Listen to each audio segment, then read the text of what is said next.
movement. Everyone of faith or non-faith is welcome as part of our movement.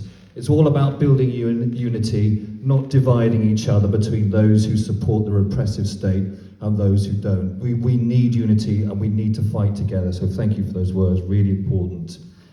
I'm going to say a few words, if it's okay, about the trade union movement very quickly. That's our banner up there. Some of you have seen it. Unite members say stop the war.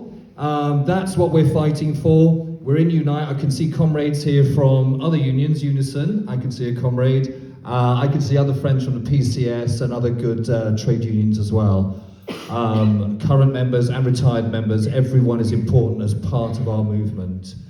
The trade union movement is an absolutely critical part of the anti-imperialist movement and the peace movement. It is essential that we play a political as well as an industrial role within the movement. Thank you. Thank you, brother. That's what we're fighting for. And to those people who want to divide the industrial struggle from the political struggle, your day is gone. We are one. We are united and we are struggling together as a political and industrial movement. We have a history of industrial and political struggle. Those of you will know, some of you were probably involved in or were part of the struggle in 1973 when trade unionists refused to build jets for the Pinochet regime. That was essential, that was an important step, and that was a marker that the trade union movement put down. We need to go back to that. We need to struggle with the Stop the War movement, with the PSC, and with other important social movements. Some of you will know about the dockers who refused, even in the US, refused to unload or load ships bound for Israel. Important, incredibly important in isolating Israel. And in other countries around Europe as well, to isolate apartheid. That's what we did with South Africa. That is what we did when we isolated South Africa. And some of the comrades here can talk more about that than I can. But that's an important, essential part of what we do. Our members, our Unite members, not necessarily the leadership, some of you know about this, our members demand that our political struggle and political change in this country is an important part of what we do. Thank you. Labour has already said it will increase military spending by billions. Well, that money doesn't come from nowhere. That money is taken away from schools. It's taken away from hospitals. It's taken away from the vulnerable. And that's what we need to fight against. Not only as part of a political movement, but as trade unionists. I'll come on to that in a moment. But I welcome the day when the military have to hold a jumble sale to raise money for a bomb, rather than our schools and hospitals having a jumble sale to raise funds. I welcome that day, and that day will arise one day.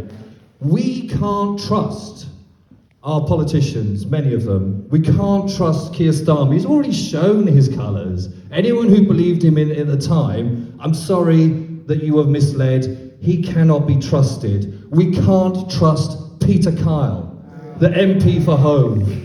What an utter disgrace of an individual he is. And we can't trust Chris Ward, the other MP. I don't know, anyone actually seen him? I mean, I've seen a video of him running away from a meeting when he was asked a perfectly legitimate question and basically ran through the doors.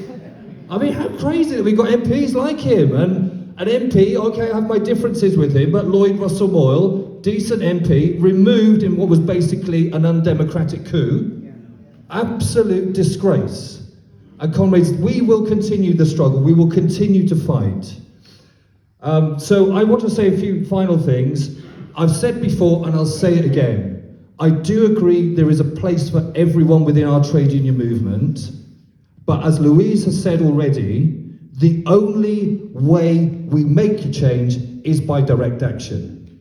I'm all in favour of meetings, I'm all in favour of doing it, obviously I wouldn't be here if I wasn't. I'm all in favour of meetings, I'm in favour of petitions, letters, pressure.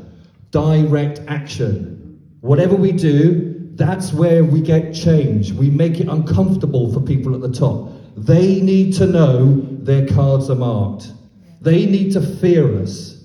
They haven't feared us for decades, and we need them to fear us. We need them to realise that we are going to make a change. Don't fear us because we're violent, because we're not. We're peaceful. We take part in peaceful protests. That's what we're there for, and we're there to show that we are the majority and we are the moral majority. I'll finish with this. Let's continue that fight, and on behalf of members within Unite the Union, as well as other members, solidarity with you all. Are you in a union? If you're not, come and talk to me afterwards, or talk to someone else from a public sector union. You should be in a union. You can struggle with us. Solidarity, comrades.